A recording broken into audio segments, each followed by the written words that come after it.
d'excuser. Hein, voilà. Voilà, comme je le disais tout à l'heure. Bienvenue donc à notre émission. Jacques Rose, Général Réunion. Nous allons donc avoir tout à l'heure le vice-président donc de l'UFDG qui est donc en visite privée hein, aux États-Unis. Hein. Mais comme le dit avec ce grand parti politique, vous ne pouvez pas venir aux États-Unis en visite seulement privée et puis donc ne pas rencontrer hein, M. Moutaga, M. Amadou Diallo, M. Alcéné Diallo, voilà, tous les membres de l'UFDG. Hein. Alors c'est dans cette optique que M. Fodéoussou Fofana prépare donc une grande tournée. Hein. On parle d'abord donc de Chicago, ensuite Indiana. On parle en plus même de Philadelphie. Hein. Ça présente à Philadelphie, Atlanta et puis à New York pour l'apothéose. Alors nous allons donc faire un peu le point de tout ça avec lui. Alors je sais pas, nous allons d'abord commencer avec notre frère Omar Wan, à qui nous allons donner un peu ce privilège donc de nous introduire, de nous présenter à Monsieur Fodéoussou Fofana. Bonsoir Monsieur Omar Wan, comment allez-vous? Bonsoir, Monsieur Jacques Rouget.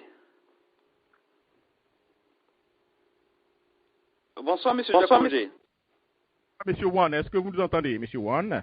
Oui, je vous entends très bien, Monsieur Jacques Rouget. On a un peu ce privilège en même temps de présenter notre invité, hein, Monsieur Fodéoussou Fofana. Attendez que je vais d'abord me rassurer qu'il est donc en ligne. Alors, docteur Fodéoussou Fofana, est-ce que vous êtes en ligne? Mais je suis en ligne, Jacques Rouget, je suis en ligne. J'écoute attentivement.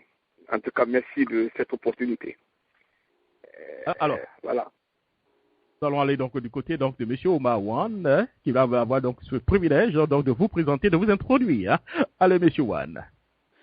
Merci, M. Jacques Rouget. C'est pour moi un grand honneur d'introduire Dr Fodéoussou Fofana, vice-président de l'UFDG, en charge des questions juridiques et sociales, et qui est en visite aux États-Unis ici et qui doit rencontrer les responsables et militants du parti pour échanger de l'actualité et politique de notre pays. Nous avons jugé nécessaire de voir la possibilité qu'il puisse échanger avec des concitoyens à travers votre radio, et qui est une radio qui est très écoutée et qui se bat pour la promotion de la démocratie et de l'état de droit et en Afrique et particulièrement dans la sous-région ouest africaine. Donc c'est pour moi un grand honneur et je voudrais encore une fois vous remercier et remercier les auditeurs qui seront nombreux pour écouter Dr Fodéoussou Fofana, poser des questions, s'informer et sur la situation politique de notre pays. Sur ce, je vous remercie infiniment et avec votre permission, on peut passer la parole à Dr Oussou. Merci beaucoup, hein, monsieur Omar Wan. Alors, nous allons aller du côté donc du docteur Oussou Fofana qui est arrivé, ça fait pratiquement un peu 2 jours. Hein. Il a eu le temps donc de se reposer un tout petit peu. Alors, c'est un peu donc la Kwaba. Alors, docteur, nous allons vous donner 2 minutes pour vous adresser ce thème à la diaspora donc africaine, précisément donc les Guinéens et surtout vos militants qui sont très très nombreux en ligne. Mais écoutez, je voudrais d'abord vous remercier, M. Jacques Rouget, personnellement. Vous remercier, vous féliciter et vous encourager pour le combat que vous menez, pour l'installation de la démocratie dans notre Afrique. Je voulais vous rassurer que votre radio est écoutée au-delà des États-Unis. C'est avec beaucoup de respect que tous les soirs, nous essayons de vous écouter, même en Guinée. Vous l'avez dit tout à l'heure, je suis en visite privée, je suis vice-président de l'UFDG. Je profite justement de cette visite pour rencontrer les responsables, les militants, mais l'ensemble des Guinéens qui vivent aux États-Unis. Je suis très fier de tous mes frères guinéens qui vivent aux États-Unis. Nous n'oublions pas le combat que ces Guinéens ont mené pour que notre pays soit un pays véritablement démocratique. On se rappelle de l'accueil aux œufs qui a été réservé aux membres du CNDD. Il ne faut pas aussi oublier que les Guinéens qui vivent, et les Africains de façon générale qui vivent aux États-Unis, se battent et ils participent au développement du pays. Parce qu'à la fin de chaque mois, tous ces Guinéens, tous ces Africains envoient de l'argent dans notre pays pour aider nos frères. Donc je suis là en visite privée, mais j'en profiterai pour rencontrer vraiment les Guinéens, rencontrer les responsables de l'UFDG, échanger avec eux sur la situation socio-politique de notre pays. J'ai déjà eu l'occasion de rencontrer des Guinéens, nos responsables à Chicago. Je suis à Indiana depuis 2 jours. J'ai eu une conférence hier avec les Guinéens. On a pu discuter, débattre. Je serai à Atlanta demain matin. Je serai aussi à Philadelphie, à Memphis, à New York, pour échanger avec nos responsables, les informer, les écouter et les demander leur avis par rapport à la situation sociopolitique de notre pays. Voilà l'objet de ma présence aux États-Unis. Voilà comment je veux mettre à profit ma vie privée pour pouvoir informer nos responsables et l'ensemble des Guinéens. Merci beaucoup, monsieur Fodé Oussou. Alors, vous aviez dit tout à l'heure que vous allez profiter un peu de votre séjour pour rencontrer les Guinéens en général et surtout vos militants. Mais en fonction du programme que vous avez certainement présenté brièvement, on a l'impression que tout est organisé donc par l'UFDG, ce qui est tout à fait normal, rencontrer des militants de l'UFDG, mais nulle part on voit une grande rencontre des Guinéens aux États-Unis d'Amérique. Alors je vais vous donner cette possibilité en même temps certainement de faire une précision alors. Mais écoutez, vous savez, en tant que responsable de l'IFDG, quand je dois venir aux États-Unis, il est de ma responsabilité d'informer nos responsables, nos différentes fédérations, qui se sont retrouvés, qui ont discuté, qui m'ont fait une proposition de programme. Et c'est ce programme-là que je suis en train de respecter. C'est vrai que je ne peux pas aller dans tous les États parce que j'ai aussi des responsabilités. Je suis le président de l'Ordre national des pharmaciens de Guinée. J'ai une rencontre avec les pharmaciens français, les pharmaciens africains à Paris. Justement, c'est le journée de l'Ordre des pharmaciens avec l'Ordre des pharmaciens de France. Mais le responsable, chaque fois qu'ils organisent une réunion, une conférence, c'est pas seulement fait pour les militants du FDG, c'est fait pour l'ensemble des Guinéens. Je pense que dans ce pays, l'information, c'est pas seulement pour les militants, c'est pour l'ensemble de la Guinée. Parce que nous avons en commun la Guinée. Mais faisons-nous de la politique autrement. La politique à l'IFDG, c'est pas de l'animosité. La politique à l'IFDG, nous considérons ça comme étant de ce qu'on appelle chez nous on peut pas être du même parti, mais puisque nous avons en commun la Guinée, et puisque la Guinée nous appartient à tous, je pense que la situation sociopolitique au-delà du FDG intéresse l'ensemble des Guinéens. C'est pour ça, chaque fois que nous organisons une conférence, c'est avec beaucoup de plaisir que l'ensemble des Guinéens sont invités. Et nous sommes prêts vraiment à répondre à toutes les questions, à toutes les préoccupations des uns et des autres, et écouter aussi l'ensemble des Guinéens. Et je voudrais aussi profiter de cette occasion. Je pense que chaque fois qu'on se déplace en tant que responsable, il est aussi de notre devoir d'attirer l'attention de l'ensemble des Guinéens que la politique ne doit pas diviser les Guinéens. Ce que nous avons en commun est plus fort que ce qui nous divise. La Guinée et l'ensemble des Guinéens doivent vivre dans la fraternité. Quand ils sont aux États-Unis, ils doivent considérer d'abord l'intérêt de la Guinée. Ils doivent se mettre ensemble pour savoir que demain, si la Guinée se développe, la Guinée ne se développe pas pour une ethnie, elle ne se développe pas ni pour les plus ni les mannequins ni les forciers. La Guinée va se développer pour l'ensemble des Guinéens. C'est pour cette raison que je dis, et je le dis à haute intelligence, je vois tous les Guinéens, quelle que soit leur position, quelle que soit la situation, quel que soit leur choix politique, chaque fois que nous organisons, c'est avec beaucoup de plaisir que nous le recevons. Merci. Ouais, alors, nous osons croire que nous allons engager donc un débat sans faux fuir. Il y a un sujet particulier que vous n'aimez pas tellement aborder. C'est un peu l'UFDG, la petite guerre entre les deux leaders. C'est assez important. Vous avez à maintes fois dit que c'est un problème qui doit se régler certainement à l'interne, un problème qui soit se régler à l'intérieur donc de l'UFDG. Mais comme j'avais signifié la dernière fois, ce problème est déjà sur la place publique. Nous avons donc reçu M. Baouri il y a déjà pratiquement au moins 2 ou 3 semaines. Il nous a fait le point de la situation et sans faux fuyant, il a été très clair qu'il y a un problème actuellement à l'UFDG. Il parle donc de problème donc de vision. Voilà, vision donc de l'UFDG. Il y a une vision menée par M. Cellou Dalein Diallo qui ne partage pas très bien, et lui aussi sa vision qui veut encore avoir l'occasion donc de présenter aux militants. Il n'exclut pas même de se présenter donc à la tête de l'UFDG s'il y a un congrès. Alors, nous allons vous permettre, sans faux fuyant, nous dire exactement ce qui se passe à l'UFDG. Hein. L'UFDG étant un grand parti, nous savons que tous ces soubresauts ne vont pas du tout casser ce parti. Hein, mais n'empêche qu'il y a des problèmes que nous devons certainement en parler. Alors, quel est le problème réel actuellement à l'UFDG? Est-ce qu'on peut dire qu'il y a un bicéphalisme dans votre parti? Écoutez, M. Jacques Roger, j'avoue que j'ai été très surpris chaque fois quand je suis arrivé aux États-Unis. Je me suis là où je suis qu'il y a des problèmes réels à l'UFDG. Je veux vous rassurer qu'en Guinée, le parti n'est pas encore mieux porté que maintenant. Là. Les problèmes, je pense que c'est au niveau particulièrement des États-Unis.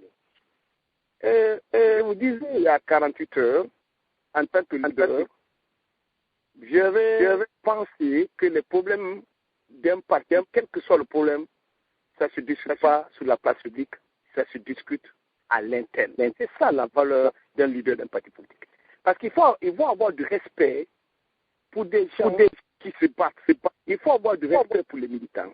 Il faut avoir du respect pour des gens qui, tous les jours, soutiennent le parti. Parce que le parti, ce n'est pas une personne. Le parti, c'est l'ensemble des militants, l'ensemble des gens qui font confiance. Et on met à la tête des responsables. Ces responsables-là doivent tenir compte de l'intérêt et des règles et des procédures du parti. Un parti ne se crée pas comme ça.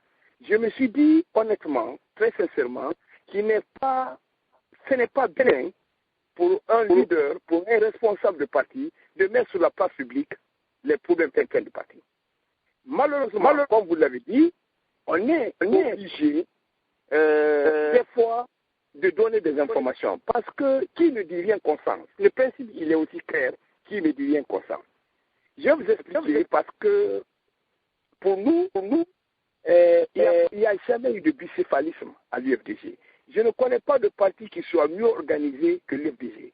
L'UFDG est un parti qui est organisé, qui a fait un congrès et qui a élu un président. Et ce président s'appelle Elhadji Cellou Dalein Diallo. Et ce parti a mis en place 5 vice-présidents, chacun dans un domaine bien précis. Et les 5 vice-présidents sont logés à la même enseigne. C'est le seul parti où il n'y a pas de patron de vice-président. Ça veut dire qu'il n'y en a pas un qui soit supérieur à l'autre. Il n'y a pas de premier, il n'y a pas de 5e vice-président. Donc, c'est un parti qui est bien organisé, qui est structuré et qui n'a pas de chef. Il y en a un seul, il s'appelle Elhadji Cellou. Il a 5 lieutenants. Et ces 5 lieutenants sont ces 5 vice-présidents qui sont logés à la même enseigne. Aujourd'hui, la situation, elle se présente comment? Elle se présente au niveau des vice-présidents du fait que notre doyen des vice-présidents, M. Yaya Keita, est décédé. Vous savez que Dr Sadibela a déjà créé son parti qu'on appelle la FIA. Un des vice-présidents, qui est M. Baouri, a des problèmes. Il est obligé d'être à l'exil. Et puis, Mme Toupani, qui est aussi une des vice-présidentes, a des soucis de santé. Donc, aujourd'hui, en Guinée, je suis en train d'assumer le poste de vice-président, mais ça ne veut pas dire que je suis le premier ou je suis le dernier. À l'UFDG, il n'y a ni fondateur, ni vice-président, ni bicéphalisme. Mais ça, ce n'est pas encore des militants en Guinée. Ils ne savent même pas qu'on est en train de parler du bicéphalisme aux États-Unis. Alors, si on dit qu'il y a des problèmes, moi je voudrais bien qu'on me dise quel est le problème réel. Parce que je ne sais pas quel est le problème au niveau de l'UFDG. Nous n'avons aucune confusion à la tête de l'UFDG. Nous n'avons aucun problème. Nous savons que le président s'appelle Elhadji Cellou. L'UFDG, quand tu demandes au dernier militant qui est Fodossou, on me dira Fodossou est un des vice-présidents qui est chargé des affaires sociales et juridiques. Alors quand j'arrive ici, on me parle de bicéphalisme. On me parle du fait que ça ne va pas du tout. On veut donner l'impression comme si le parti est géré par 2 personnes, comme si M. Baouri est l'égal de Elhadji Cellou, comme si M. Baouri est logé à la même enseigne que M.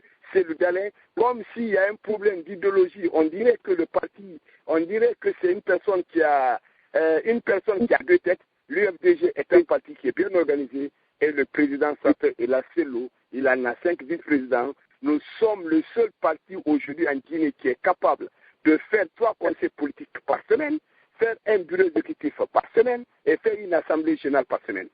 Ce qui fait la particularité aussi de l'UFDG, Quand nous faisons une assemblée générale, M. Jacques Roger, ce n'est pas 5000 personnes qui arrivent, c'est des milliers et des milliers de personnes qui se déplacent, qui viennent au chef du parti et qui arrivent à 7 heures du matin et qui restent jusqu'à 14 heures, pour lesquels on ne donne pas un franc, qui sont là par conviction, qui sont là parce qu'ils croient au parti, qui sont là parce qu'ils croient à Ella Sello.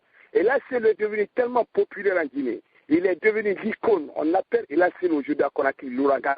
Quand vous arrivez à la mosquée avec lui, quand vous arrivez à un lieu de décès avec lui, quand vous arrivez dans une cérémonie de mariage avec Ella Sello, vous vous rendrez compte que l'UFDG est le plus grand parti de la Guinée et que incontestablement, Ella Sello est le leader de l'opposition guinéenne. Alors je ne sais pas où est le problème. S'il y en a, je voudrais que vous m'en posiez quel est le problème pour que je puisse m'expliquer, pour que je puisse vous donner des informations que j'ai. Mais pour le moment, le problème c'est aux États-Unis. Nous n'avons aucun problème en Guinée. Nous n'avons aucun problème sur le plan africain. Nous n'avons pas de problème en Europe. Tout ce que j'apprends, je l'apprends. Je l'ai appris à Indiana. Croyez-moi que j'étais à Chicago, on ne m'a posé aucun problème. Maintenant, s'il y a un problème, dites-le-moi pour que je puisse répondre. Mais l'UFDG, il n'y a pas de bicéphalisme. Nous n'avons pas une personne avec deux têtes. Nous avons un patron, il s'appelle Ella Sello, et nous avons des vice-présidents qui sont des lieutenants, qui sont sous les ordres du président. Pour nous, la situation se présente comme ça. D'accord, merci beaucoup. Alors, ce que nous allons faire, alors, pendant 3-4 petites minutes, nous allons vous permettre donc d'écouter M. Bahouri lui-même, quand nous l'avons eu, et il va nous expliquer un peu les petits problèmes qu'il y a à l'UFDG, et puis nous allons vous permettre certainement donc de répondre, ok? Restez en ligne. Oui. De l'UFDG, on avait parlé des pro-Bahouri, des pro-Cellou d'Alain Diallo. Où se trouve exactement votre parti aujourd'hui? Bon, je crois que vous savez, il ne faut pas craindre qu'il y ait des courants dans un parti politique. Le monolithisme n'a jamais fait avancer les choses dans aucune entité, que ce soit en Afrique, que ce soit dans les autres parties du monde. En Afrique, on a l'habitude de monolithisme, la seule parole, l'individualisation, la personnalisation d'une formation politique à travers une personne. C'est ce que personnellement j'ai toujours refusé. C'est la raison pour laquelle, membre fondateur de l'UFDG, j'ai cédé volontairement pour des considérations politiques réelles et objectives la tête du parti pour le doyen Bamamadou en 2002 pour permettre à la formation politique de s'élargir et de grandir. Nous avons fait de même en 2007. Dans quelques jours, ce sera pratiquement le 5e anniversaire. Nous avons fait de même en accueillant l'ancien Premier ministre du général Lansana Conté, M. Cellou d'Alain Diallo, pour le mettre à la tête du parti, pour rassembler encore davantage et montrer que nous avons un projet politique. Ce projet politique passe par une institution politique qui est l'UFDG pour que la Guinée soit un pays démocratique et une société ouverte et unie. C'est le sens du combat que nous avons mené et je m'en tiens à cela. Maintenant, à l'épreuve des faits, il s'est avéré qu'il y a des divergences d'appréciation de l'action politique et de l'action publique et il est nécessaire, essentiel que cela soit connu pour permettre aux citoyens de choisir en toute connaissance de cause la logique ou la ligne politique ou l'option politique qui leur permettra de faire avancer le pays. Et donc, bicéphalisme, non, expression démocratique, oui, et ça, c'est dans le sens du renforcement et de la nécessité de faire évoluer d'abord l'institution politique et ensuite un pays qui est marqué par l'autoritarisme, un pays, la Guinée, pour qu'il soit démocratique. Ça, c'est au niveau des principes.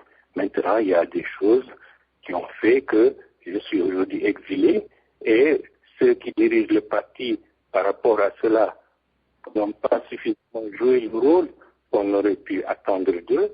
Il y a, par rapport à la gestion de la gouvernance d'Alpha Condé, l'attitude à avoir. Nous n'avons pas également la même approche et aujourd'hui, la situation est désespérante pour l'écrasante majorité des membres de l'IFDG qui revoient encore une répétition des erreurs qui ont été commises entre le premier tour et le second tour de l'élection présidentielle à travers la constitution d'une nouvelle CENI. Donc, ce n'est pas une opposition entre deux personnes, c'est deux visions qui ne sont pas du tout les mêmes dans le contexte actuel de la Guinée, et c'est ça qui donne cette impression, disons, de bicéphalisme. Alors, M. Fode Oussouf Fofana, vous l'avez parfaitement compris, deux visions donc de votre parti. Hein. Une vision de M. Cellou Dalein Diallo et c'est tellement vous, et puis une autre vision de M. Bahouri aussi avec quelques supporters, parce que vous avez dit que peut-être au niveau donc de Conakry, on ne sent pas un peu ce petit bicéphalisme. Dans la diaspora, aux États-Unis, à Paris, on sent un peu cela. Quand on connaît pratiquement aussi la force de cette diaspora guinéenne et surtout la force de la diaspora de M. Cellou Dalein Diallo, j'allais du parti, de votre parti, hein, on peut se dire qu'il y a quand même un petit problème dans la demeure. Mais écoutez, moi, j'avoue que je suis Jacques Roger. Vraiment, il fallait bien me faire écouter cette déclaration de M. Bahouri. Je suis surpris. Je pense que l'ensemble des Guinéens qui vivent aux États-Unis, qui vivent à travers le monde, ils sont aussi surpris que moi, que cette déclaration vienne de M. Bahouri. Parce que le problème, c'est qu'il ne le pose pas clairement. Parce que quand vous écoutez M. Bahouri, vous ne comprenez pas de quoi il parle. Nous avons un parti. Moi, je ne connaissais pas l'UFDG. Moi, je connaissais la politique. Le seul parti que je connais, c'est le parti qui a permis à M. Dalein d'être le président du parti. C'est l'UFDG de 2007. Je n'ai pas connu quand on créait l'UFDG. Je me suis posé des questions. L'UFDG qui a été créé, c'était un parti qui n'était pas connu en Guinée. Je me suis posé aussi des questions et puis j'en ai discuté avec M. Bahouri. Je lui ai posé la question. Et si tu as cédé l'UFDG à Doyen Ba Mamadou, tu avais peut-être les raisons pour lesquelles tu as cédé à Doyen Ba Mamadou. Mais quelles sont les raisons pour lesquelles M. Doyen Ba Mamadou, qui veut prendre sa retraite, ne te redonne pas le parti que toi-même tu as créé, va aller chercher quelqu'un d'autre? Est-ce que tu t'es posé la question? Est-ce que M. Doyen Ba Mamadou t'a donné les bonnes raisons? Je ne savais pas, j'ai écouté, je ne faisais pas de la politique. J'ai regardé leur quand ils se sont retrouvés à New York. Ça existe sur YouTube. La question a été posée à Doyen Ba Mamadou. Pourquoi tu n'as pas redonné le parti à Bahouri? Pourquoi tu as choisi la cellule? Les raisons sur YouTube, je ne viens pas là-dessus. Aujourd'hui, l'UFDG est devenu le plus grand parti de la Guinée.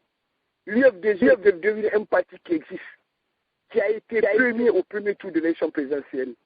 Il faut quand même reconnaître que c'est grâce à l'implantation que la cellule a eu à faire quand il a eu la tête du parti.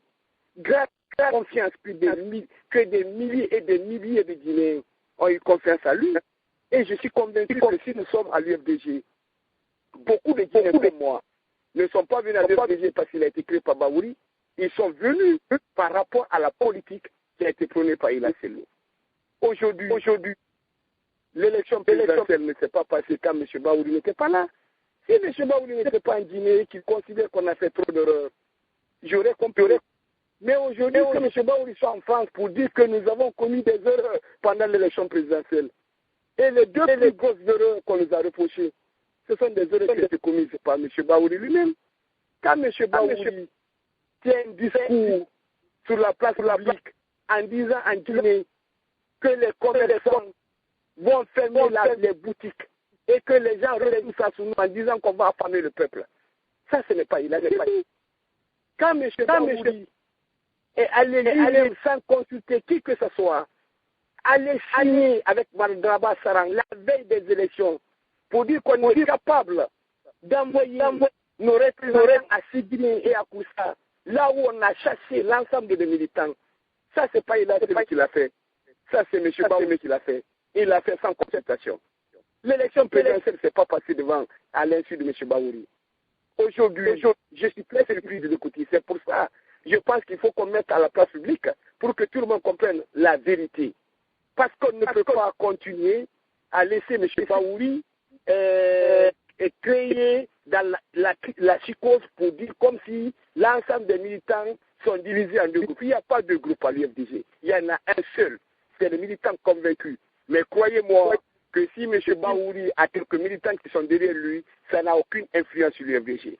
Aujourd'hui, j'ai écouté M. Baouri poser la question la dernière fois. M. Baouri a dit que depuis qu'il est parti en France, et que moi-même, quand je suis allé en France, je ne l'ai pas rencontré. Ça m'a su. Parce que je considère que le minimum qu'on puisse avoir, c'est de dire la vérité. Quand M. Baouri a eu des problèmes, il était en Guinée le 19 juillet. Il était en Guinée, j'étais là.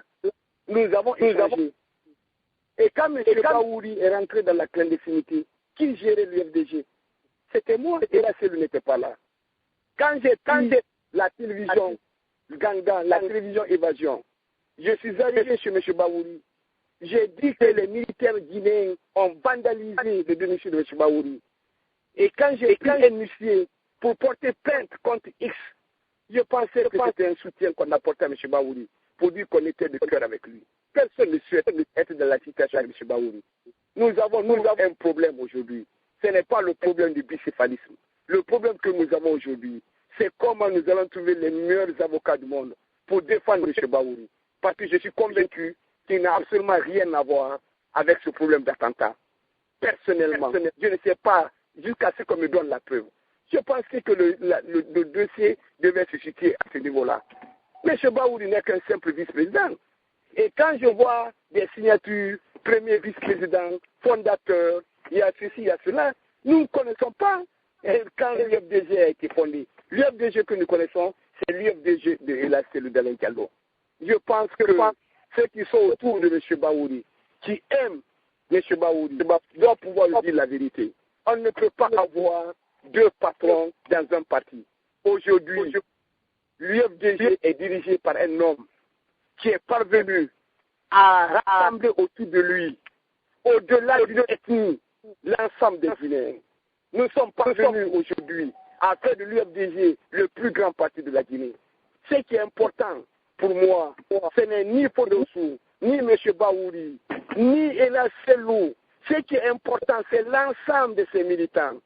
C'est les sireurs, c'est la section Tête-Terre, c'est la section Motard, c'est l'ensemble des cadres de la Passe-Côte qui viennent, qui adhèrent massivement tous les jours à l'UFDG en disant que nous avons confiance à toi, Ella Selou, parce que nous savons, lorsque tu seras président, tu es capable de tenir la balance égale entre les ethnies. Tu es capable de rassembler les Guinéens. Nous avons confiance en toi, Ella Selou. C'est ce qui se passe à travers la Guinée.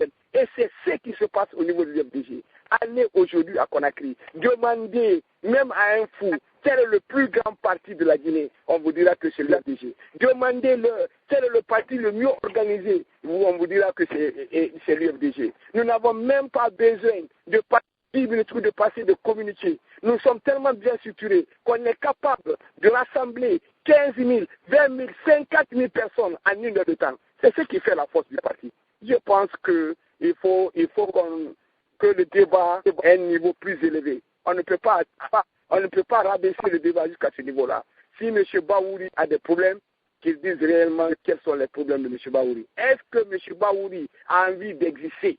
Est-ce que M. Baouri souhaite qu'on continue à parler de lui, qu'on continue à dire comme l'UFDG, il y a deux têtes à l'UFDG? Je comprends M. Baouri. Je sais qu'aujourd'hui, la situation dans laquelle il se trouve est une situation qui n'est pas très agréable. Il ne peut pas rentrer en Guinée. Le jugement n'est pas fait. On parle au Congrès. Chacun est libre de se présenter pendant le Congrès. Le Congrès va s'organiser. Au moment où je vous parle, la jeunesse de l'UFDG est en train de s'organiser pour fêter l'anniversaire de l'investiture de M. Selou d'Alain Diallo. Ça va mobiliser l'ensemble des Guinéens. C'est aller à Conakry. C'est ce qu'on est en train de présenter. C'est ce qu'on est en train de préparer.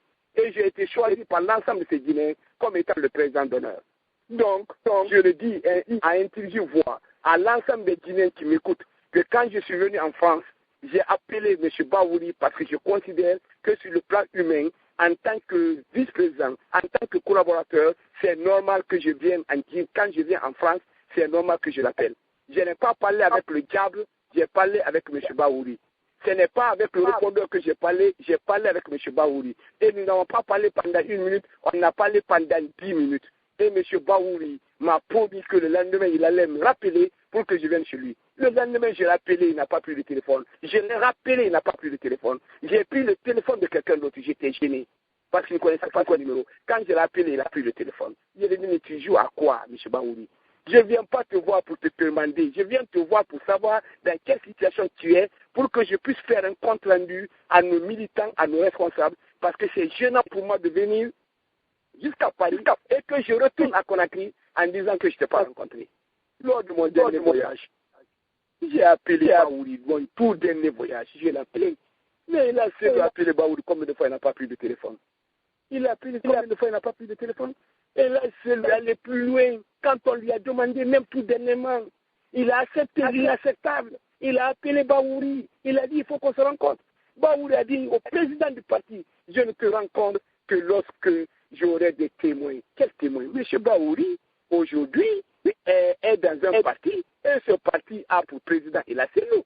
Si demain, en 2014, lorsqu'on va organiser le congrès, je souhaite que M. Baouri vienne en Guinée, au lieu de rester en France, qu'il rentre en Guinée. Parce que s'il considère que le combat que nous menons, ne le donnons pas bien, mais M. Baouri n'a qu'à quitter Paris pour aller nous trouver à Conakry. Tu ne peux pas rester à Paris et donner des ordres aux gens qui se sont battus. Nous avons perdu 15 de nos militants. Nous avons fait des manifestations de rue. Nous sommes opposés à M. Alpha Condé. S'il n'est pas parvenu à organiser aujourd'hui des élections, c'est grâce à l'ADP et le collectif. Mais si M. Baouri a une stratégie plus importante que la stratégie de l'ADP du collectif, mais nous disons welcome en Guinée. M. Baouri, venez en Guinée, nous vous attendons, nous allons vous accueillir en Guinée, comme ça vous allez prouver à la face du monde que nous sommes peut-être des incompétents, que la compétence c'est vous. Je pense qu'il faut vraiment, M. Jacques Roger, j'en profite de votre radio, puisqu'il y a des milliers et des milliers de personnes qui m'écoutent. Je suis un responsable à un niveau très élevé. Je ne voulais pas que le débat soit à ce niveau-là, mais croyez-moi que qui ne dit rien consent. Vous avez vu des groupes, vous avez vu ce qui se passe dans les radios, vous avez vu ce qu'on raconte à travers ça. Mais nous sommes sereins, nous continuons à faire le travail. Et je dis et je le répète, les problèmes peut-être c'est à Indiana, le problème c'est peut-être à Chicago, le problème c'est peut-être à New York. Nous n'avons aucun problème. Nous n'avons aucun problème au niveau de l'UFDG. Voilà ce que je voulais donner comme information parce que vraiment, il ne faut pas qu'on donne l'impression comme l'UFDG est déjà scindé en 2 groupes.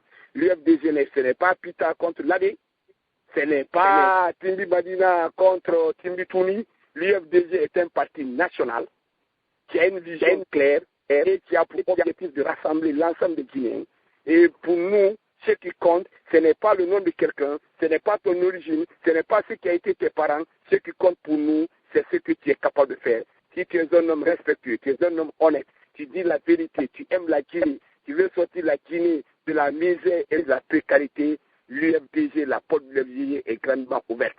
On ne juge pas les hommes à l'UFDG en tenant compte de leur nom, on les juge à travers leur ethnie. Croyez-moi, M. Jacques Rougy, je n'avais jamais fait de la politique. Je suis heureux d'être à l'UFDG. Je suis heureux d'être des collaborateurs de tous ces hommes qui partagent la même valeur que moi. Si c'était à refaire, je serais encore à l'UFDG. Si c'était à refaire 10 fois, je serais encore à l'UFDG. Parce que je sais que c'est un parti qui est bien organisé.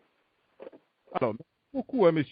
Fodé-Oussou Fofana, pour cette précision. Alors, nous allons peut-être aborder un autre segment, le même segment, le tout dernier segment avant de passer certainement à l'actualité sociopolitique, pour permettre certainement aux citoyens guinéens de mieux comprendre exactement ce qui se passe pour qu'ils puissent au moins prendre position. Alors, tout à l'heure, vous aviez dit que M. Baouri est un simple vice-président de l'UFDG. Est-ce que vous ne pensez pas que vous êtes un peu en train de j'allais dire un peu de démoder un peu sa profession, puisque selon les informations que nous avons eues, il est donc l'un des pères fondateurs donc de l'UFDG, donc il n'est pas un simple vice-président. Mais écoutez, M. Jacques Roger, moi je ne faisais pas de la politique. Je ne viens pas à l'UFDG parce que j'ai été le président de l'Ordre national des pharmaciens de Guinée. J'ai été le président de l'Inter-Ordre des pharmaciens d'Afrique. Je suis arrivé à l'UFDG, je ne faisais pas de la politique. Je sais que par le passé, pendant des années, nous savons que les partis existaient. Tout le monde connaissait le RPG. Tout le monde connaissait l'UPR. Tout le monde connaissait le parti de M. Bamamadou UNR.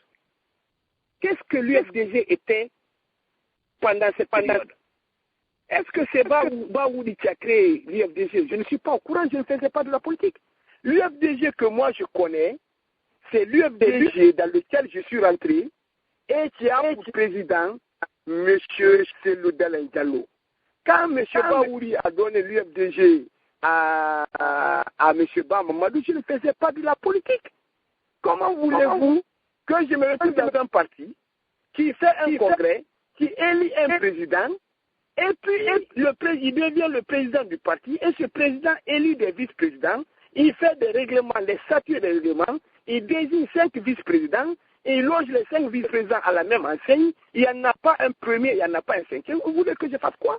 Je ne peux pas me mettre à rêver, je ne peux pas me mettre à imaginer que dans ce parti-là, il y a 2 têtes. Je ne peux pas imaginer que dans ce parti-là, il y a un père fondateur. Je ne peux pas imaginer qu'il y a un premier vice-président, puisqu'il n'y en a pas du tout.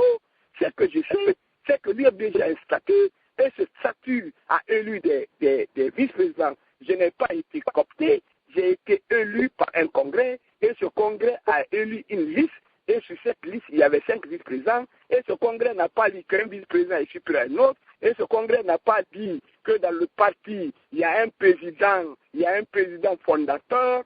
Tout ça là, c'est des problèmes que je viens d'entendre, ça n'existe nulle part. Le président du parti s'appelle Elhadji Cellou Dalein Diallo. Et M. Cellou Dalein Diallo, c'est lui le président du parti jusqu'au prochain congrès. Maintenant, s'il faut des Oussou, ou Baouri, ou Wan Oumar, ou Kolon veulent être président du parti, il est normal qu'ils viennent se présenter. Les militants vont départager. Mais pour le moment, puisque le parti fonctionne et puisque le parti a un président, respectons les règles et les procédures du parti. Et puis les principes du parti ne donnent l'autorisation à personne de mettre sur la place publique les problèmes internes du parti. Vous avez vu une seule fois les responsables du RPG passer dans les radios, commencer à dire Saloum Cissé est supérieur à Diané. Non, je pense que ce n'est pas bien pour le parti. Si nous continuons à mettre sur la place publique les problèmes du parti, c'est comme si on donnait l'arme aux gens qui veulent que l'UFDG soit détruit, qu'on puisse complètement casser l'UFDG. Je me battrai de toutes mes forces. Je mettrai toute l'énergie que j'ai. Même s'il faut que je me couche à terre, je me battrai pour que l'union, l'entente existe entre les responsables de l'UFDG. Je ne ferai rien qui va dans le sens de casser ce parti-là, parce qu'aujourd'hui, le premier grand parti en Guinée s'appelle l'UFDG. Ça, c'est grâce pas aux responsables, c'est grâce à l'ensemble des militants qui ont confiance à un projet de société. Alors, de grâce, ne me demandez pas si M. Baouri il est important ou il n'est pas important. Pour moi, M. Baouri a fait un combat pour la Guinée. M. Baouri, j'ai du respect pour lui. Aujourd'hui, M. Baouri est dans une situation compliquée. Il est accusé d'attentat au domicile du chef de l'État. Pour moi, ce problème-là est plus important que le problème bicéphalisme. Je pense que nous devons plutôt tous ensemble aider M. Baouri à régler ce problème-là. Parce qu'il ne faut pas mélanger les problèmes. Il y a d'abord un problème sérieux qui n'est pas réglé. Comment voulez-vous qu'on se mette à régler notre problème qui n'est pas réglé? Il faut qu'on règle ce problème pour qu'on puisse avoir M. Baouri sur la liste de la députation, pour que M. Baouri soit député. Ceux qui aiment M. Baouri, qui l'aident, qui souhaitent vraiment aider M. Baouri, il faut qu'ils souhaitent à ce qu'on ait les moyens de le défendre à cause de ce problème d'attentat. Voilà ma vision. Voilà ce que je pense de M. Baouri. Avec tout le respect que je dois à M. Baouri, quand je regarde M. Baouri, je ne le considère qu'un vice-président comme moi. Il n'est pas le président par intérim. Il n'est pas pour moi le père fondateur. Il n'y a pas de bicéphalisme dans l'UFDG. Le seul patron de l'UFDG s'appelle Elhadji Cellou. Et le problème, c'est aussi ici, à l'extérieur. Pour ça, je voudrais inviter l'ensemble des militants et des militants de l'UFDG, l'ensemble des sympathisants, l'ensemble des responsables de toutes les fédérations des États-Unis de se donner la main. Rien ne lui sert de continuer à créer des problèmes là où il n'y en a pas. On a un problème très sérieux qui est au-delà de tout, c'est l'accusation de M. Bahouri. Au lieu de disperser nos forces, on doit nous rassurer de cette accusation-là. Il ne faut pas que ça se soit occulté, parce que vous avez parlé tout à l'heure de Noucham. Vous savez que le procès va être fait. Il faut que le parti se prépare pour défendre Bahouri. Moi, à ce niveau-là, c'est le combat pour lequel je suis prêt à m'engager, pas sur le combat d'un problème qui n'existe pas dessous, un problème qui n'a pas de sens, un problème illogique, parce qu'on n'a pas besoin de parler d'idéologie. L'UFDG, ce n'est pas Bahouri contre Ella Selou. L'UFDG, c'est un parti qui a pour président Ella Selou. Il n'y a pas deux idéologies à l'UFDG, c'est l'idéologie et la vision de l'UFDG qui comptent. Il n'y a pas deux groupes à l'UFDG. Le seul groupe qui existe, c'est le groupe de l'UFDG, un parti unique avec des responsables et qui ont pour président Ella Selou Dalein. Voilà ma vision de la chose. Je pense qu'il ne faut pas que le débat soit déplacé parce que ce n'est pas bien ni pour les militants, ni pour l'ensemble des responsables. Je suis convaincu que, heureusement, beaucoup ne regardent pas l'Internet. Je suis convaincu que beaucoup, aujourd'hui,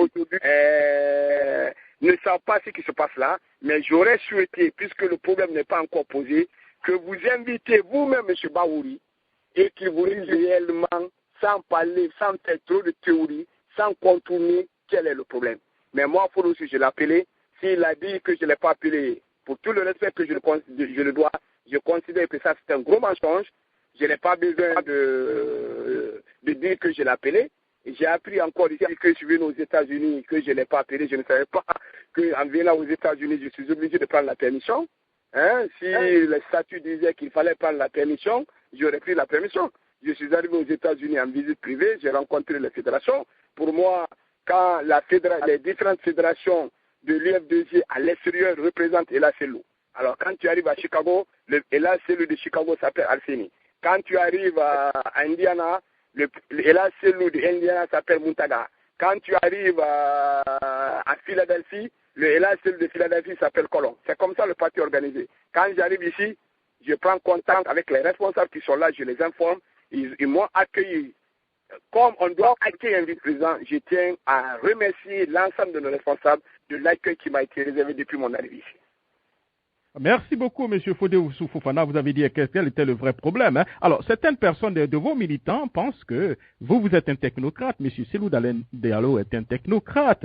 M. Bahouri est un bon politicien. Et certaines personnes disent que depuis le départ de M. Bahouri, l'UFDG souffre un peu donc des stratégies un peu politiques, puisqu'il était un peu le stratège dans votre parti. Alors, nous allons permettre en deux petites minutes, écouter M. Bahouri lui-même, et puis ça sera certainement le dernier segment par rapport à M. Bahouri, et nous allons parler un peu donc de votre parti, comment le parti se porte. Alors, vous mettez un tout petit peu donc en cause un peu la manière dont l'UFDG est dirigé en ce moment. Est-ce que vous êtes prêt à demander certainement un congrès afin certainement donc de laver les linges sales ou bien donc d'expliquer certainement les deux visions, bien votre vision certainement aux militants de l'UFDG? Vous savez, le congrès doit avoir lieu en 2014. Espérons que d'ici là, que je serai déjà rentré en Guinée pour que le combat soit équitable et qu'il permette à tous les acteurs de pouvoir s'exprimer en toute liberté. Bon, mais d'ici là, il faut, dans un contexte difficile, il faut que cette expression des divergences d'opinion puisse se faire pour permettre à tout le monde, disons, de choisir en toute connaissance de cause demain quelle attitude avoir, quelle ligne politique faire passer en avant, quels seront les hommes et les femmes qui seront porteurs des vraies actions de changement dont le pays aura besoin. Ça, il faut que les gens s'expriment, il faut que les idées se fassent entendre et il n'y a aucun tabou à ce que cela soit su. On a laissé Alpha Condé dans le silence, il refusait tout débat et aujourd'hui, il nous ramène 40 ans en arrière. Je ne souhaite plus que mon pays continue toujours à avancer à reculons alors que le monde est en train d'avancer dans le sens du progrès et nous avançons dans le sens, disons, toujours de la régression. Alors, c'est pas deux fois vous avez donc fait preuve d'humilité et puis de sacrifice de soi puisque vous avez cédé votre place à deux leaders, donc M. Bamadou et M. Selou Dalein Diallo. Alors, militaire, puisque l'heure est venue pour M. Bahouri, c'est de prendre la direction donc, de l'UFDG. Je sais que vous allez me dire que c'est un peu de façon prématurée, mais est-ce que vous êtes prêt cette fois-ci, si vous avez l'occasion, à jouer ce premier rôle? Non, vous savez, lorsqu'on est en politique, on assume le rôle qui nous incombe au moment où on est en situation.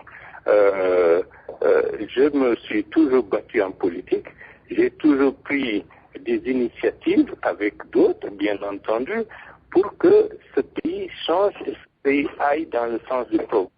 Et je pense qu'en étant le président du comité d'organisation de la manifestation du 28 septembre, c'était une volonté et une aptitude à montrer que nous sommes prêts à laisser notre vie pour que le pays change. Et beaucoup de questions essentielles, j'ai été le porteur de ces questions essentielles pour que la Guinée avance.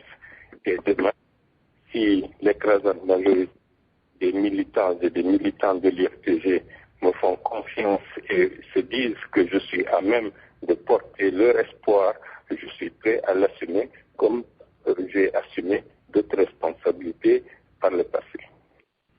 Vous avez parlé dans des questions essentielles et vous avez critiqué à un moment aussi la gestion. Concrètement, je sais que vous l'avez certainement bien expliqué tout à l'heure, mais pour les auditeurs qui nous suivent, concrètement, qu'est-ce que vous reprochez certainement à la gestion, à la manière dont l'UFDG est dirigé en ce moment? Qu'est-ce que vous reprochez à M. Sylvain Dalein Diallo, puisque c'est lui qui est donc le leader en ce moment? Les rares choses qu'il faut dire, c'est que après les présidentielles, il fallait tirer les leçons de l'échec des présidentielles et ne pas recommencer les mêmes erreurs. Ces échecs n'ont pas été tirés avec beaucoup de profondeur et on a continué à faire comme si les élections présidentielles n'avaient pas eu lieu et qu'on n'a pas subi une défaite du fait que la stratégie n'a pas été suffisamment et correctement appliquée.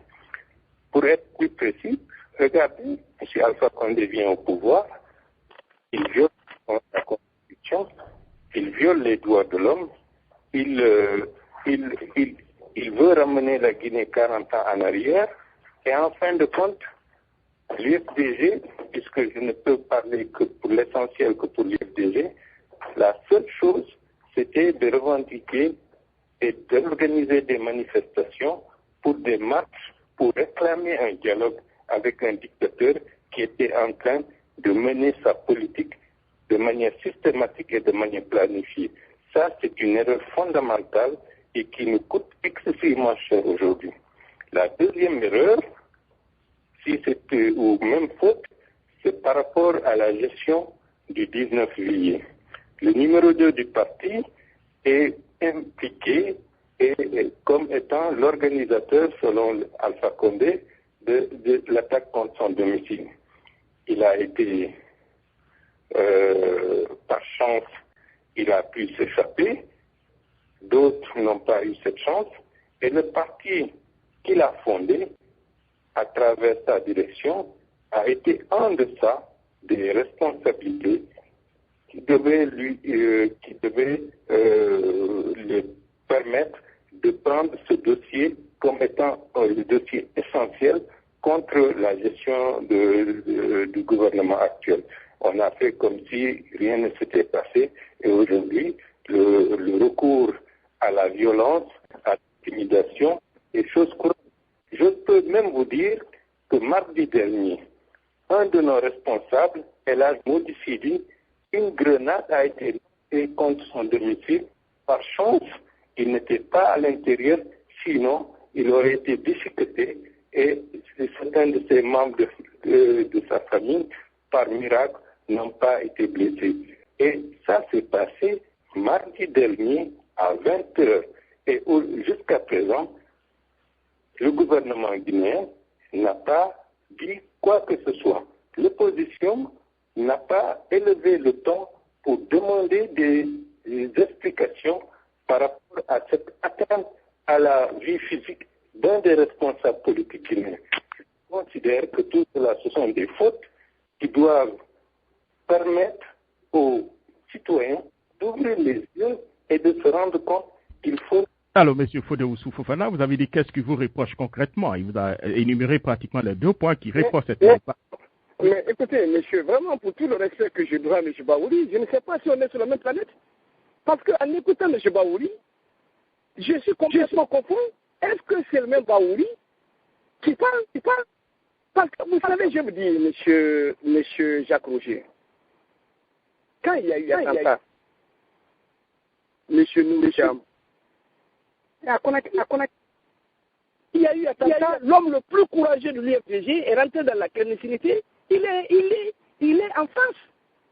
En attendant, si M. Baouri était resté à Conakry et qu'on l'avait pris, je serais le premier à dire que c'est l'homme le plus courageux. Mais en attendant, il est en France avec sa famille, en toute tranquillité. On est en train de tuer nos militants. On est en train de faire des manifestations. Baouri, on ne réagit pas suffisamment. Je prends la caméra, la télévision, je viens chez lui, je traite les militaires d'avoir vandalisé chez lui. Je porte plainte contre X au nom du parti. Et trouve qu'on n'a pas fait suffisamment. Mais en attendant, M. Alpha Condé est en train de faire la dictature en Guinée. M. Baouri est en France. La seule arme qu'il a, c'est de dire que l'UFDG n'est pas un parti responsable qui ne prend pas ses responsabilités. Mais c'est très étonnant. Et quand on veut présenter Ella Selou comme étant un homme qui n'a pas le même courage que M. Baouri, moi je me pose la question entre M. Baouri et Ella Selou, qui est le plus courageux? Le 28 septembre, comme il a dit, celui qui a organisé le 28 septembre, M. Ella Selou Dalein Diallo a été accueilli en France, les côtes ont été cassées. Le 3 avril, on a tué Zakaria. Il est sorti du véhicule. Il est à Conakry. Il est en train de faire le combat. Nous nous battons pour que notre pays soit un pays démocratique. Je n'ai pas de domicile fixe. Je suis en train de tous les jours de changer de logement. Devant M. Alpha Condé, je suis encore à Conakry.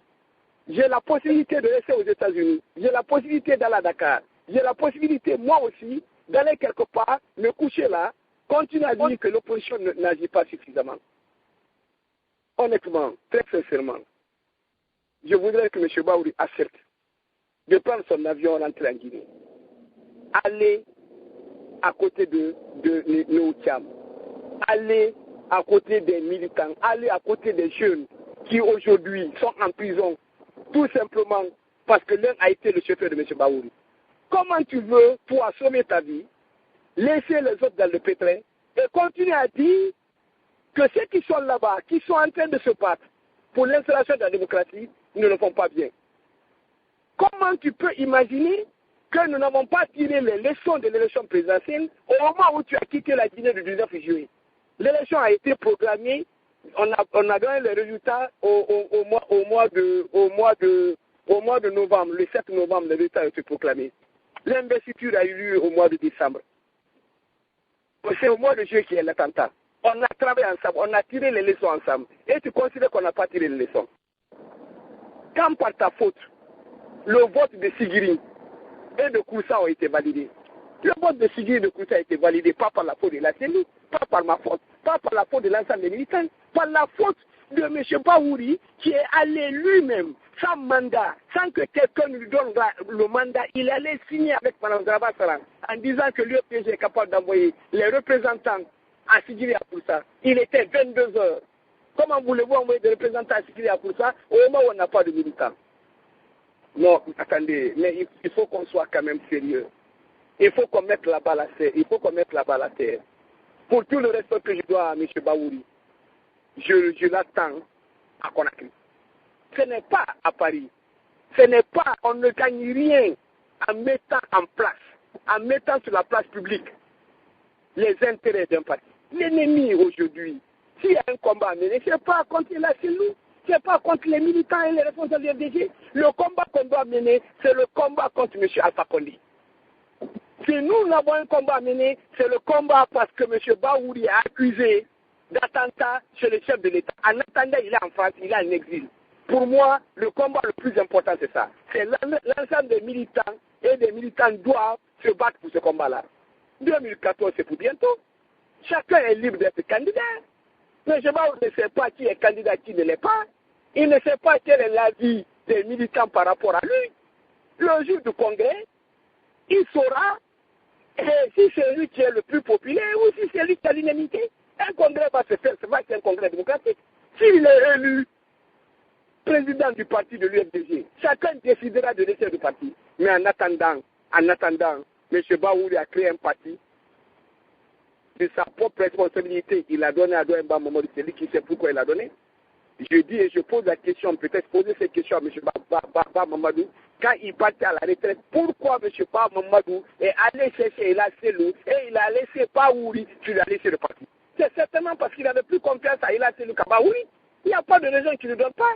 Aujourd'hui, il doit un bon moment de paix à son âme. Elle n'est pas venue à faire quelque chose d'extraordinaire.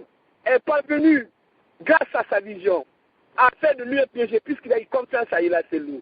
L'UFDG est le plus grand parti. Le monde qu'on a à l'UFDG, ce n'est pas le travail de M. Baouri. M. Baouri avait combien de militants quand il a créé l'UFDG? Qu'est-ce qu'il avait fait de l'UFDG? Qu'est-ce qu'il avait gagné? Aujourd'hui, Ila Selou, l'histoire retiendra que Ila Selou a été premier à l'élection présidentielle sur 24 candidats. L'histoire retiendra que le leader de l'opposition guinéenne aujourd'hui s'appelle Ila Selou. Ça, c'est par la volonté, pas de Baouri, par la volonté de l'ensemble des Guinéens qui ont confiance à Ila Selou. Prenons de la hauteur. La meilleure façon de prendre de la hauteur, c'est de faire un débat civilisé. Il ne faut pas créer les problèmes là où il n'y en a pas. C'est gênant d'être à l'extérieur et continuer à dire que les gens n'ont rien fait pour vous. M. Baouri est passé aux États-Unis. Il a rencontré les différentes fédérations. Je suis au courant de ce qui s'est passé. Je sais comment il a été traité. Je sais comment les responsables à tous les niveaux se sont battus pour rendre son séjour agréable. Il n'y a jamais eu un mot. Quand on parle de M. Morissidi est un membre du conseil politique. Vous pensez, si M. Baouri avait du respect pour l'ensemble des militants, vous pensez que c'est sur la place publique qui va mettre le problème du parti? Quand tu aimes un parti, même si tu as raison, ce n'est pas sur la place publique. Si tu aimes un parti, si tu veux être le leader d'un parti, si tu veux avoir demain, tu veux être le président d'un parti, ce n'est pas en mettant sur la place publique les problèmes du parti. Surtout qu'il n'y a aucun problème. Est-ce que M. Baouri, aujourd'hui, est-ce que c'est la situation qu'il est en train de vivre qui le met dans ça? Parce qu'à l'écouter, moi, je ne le connais pas du tout. Parce que je ne comprends absolument rien. Est-ce que c'est l'exil forcé qui le met dans cet état-là? Si ce n'est pas ça, tu ne peux pas continuer à dire que toute l'opposition guinéenne n'est pas une opposition responsable au moment où nous avons empêché M. Alpha Condé d'organiser des élections depuis 2 ans. Au moment où nous avons perdu 15 militants. Au moment où 150 personnes ont été emprisonnées. Au moment où 650 ont été condamnés. Au moment où certains leaders, comme Étienne Sopodi, ont été emprisonnés. Au moment où tes collègues sont là-bas en train de se battre, matin et soir. Au moment où les gens sont en train de perdre leur entreprise. Moi, je suis pharmacien. Il y a une pharmacie qui était prospère à cause de la politique. Ma pharmacie est en faillite. Je suis en train de continuer à me battre. Je ne suis pas un salarié. Je le fais par conviction. Je ne suis pas à l'UFDG parce que on me paye ou on me donne un truc. Je suis à l'UFDG par conviction. Parce que je considère que le combat pour lequel je suis en train de me battre, c'est un combat noble. C'est ce qui fait la valeur de la politique. Parce que tu fais le combat pour que ton pays soit un pays démocratique. Mais bon sang, qu'on mette la balle à terre et que le débat soit un débat élevé. Et l'UFDG, peut-être dans la vision de M. Baouri, c'est un parti peul. Non, l'UFDG n'est pas un parti peul, c'est un parti national dans lequel il y a l'ensemble des Guinéens qui se battent et qui ont confiance à un projet de société. C'est pour ça qu'ils sont là. Ceux qui sont venus à l'UFDG, ce n'est pas M. Baouri qui les a amenés. Moi qui vous parle, c'est M. Baouri qui m'a amené. L'UFDG de Baouri est un parti qui peut-être a été créé, comme beaucoup de partis aujourd'hui qui ne sont pas connus. Bon sang, je voudrais bien que cette cassette, vous la preniez et vous l'envoyez à M. Baouri. Parce que là, je ne comprends pas du tout. Est-ce que c'est l'effet de l'exil qui fait que M. Baouri continue à parler? Fodossi est venu, il ne m'a pas salué. Et là, s'il est venu, il ne m'a pas salué. Il est venu aux États-Unis. Non. Le président du parti s'appelle Ila Selou. M. Baouri est un des vice-présidents, comme Fodosou, comme Mme Tofani. Voilà, M. Jacques Roger, pour tout le respect que je vous dois, je pense qu'on peut aller sur d'autres sujets qui, pour moi, qui sont des sujets les plus importants. C'est la CENI, c'est l'organisation des élections législatives, c'est l'affaire de la société sud-africaine, c'est l'affaire de Wamak. Aujourd'hui, des sujets comme la misère, comme l'insécurité, cette dame a été abattue. Cette dame a été abattue. Nous avons pris position. Mais aujourd'hui, si on doit abattre quelqu'un en Guinée, ce ne sera pas M. Baouri, parce qu'il n'est pas en Guinée. Si demain on doit abattre un leader, c'est beaucoup plus Fodosou que Baouri, parce que moi au moins je suis en Guinée, je suis continué à rester en Guinée avec tous les risques qu'il y a. Voilà un peu la réalité. Voilà un peu la vérité. Je n'ai pas envie, je vous ai dit que je ne voulais pas intervenir. Mais pour la vérité, pour que l'ensemble des militants soient au courant de ce qui se passe, je suis obligé d'intervenir. Malgré que ça me gêne, en tant que vice-président de l'FDG, continuer à me justifier par rapport aux propos de M. Baouri. Ça, ce n'est pas bien ni pour lui, ni pour nos militants, ni pour nos responsables.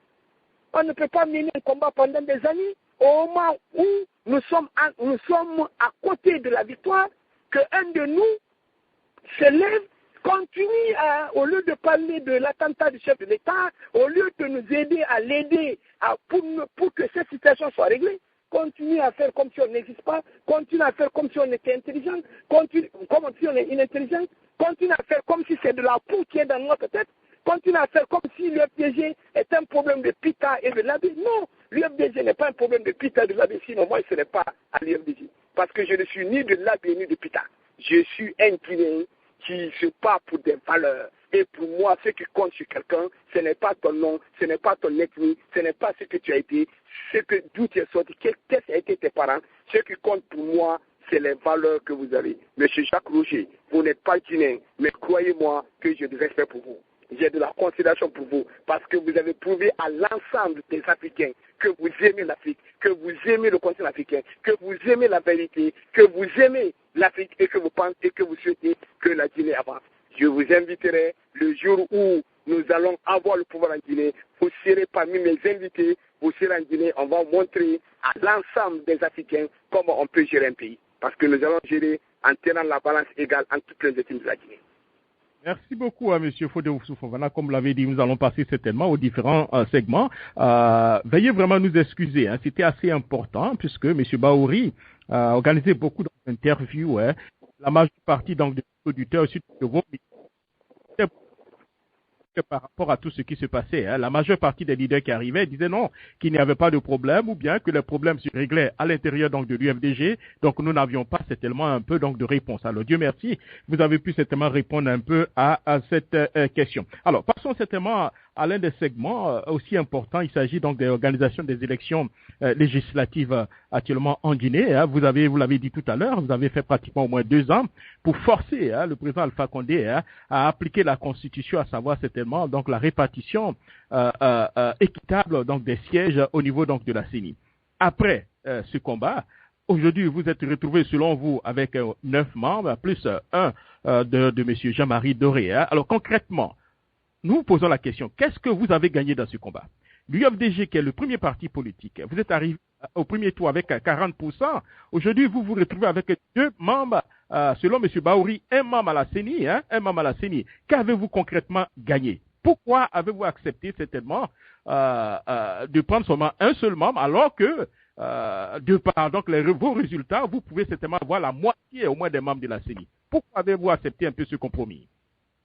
Mais écoutez, je pense que c'est surprenant parce que, je vais vous dire, M. Jacques Roger, ce que nous avons gagné, c'est que nous avons empêché M. Alpha Condé de faire un hold-up électoral. Ce que nous avons gagné, c'est que nous sommes parvenus à faire partie de CENI. Ce que nous avons gagné, c'est qu'on a empêché M. Alpha Condé de mettre en place sa stratégie de fraude.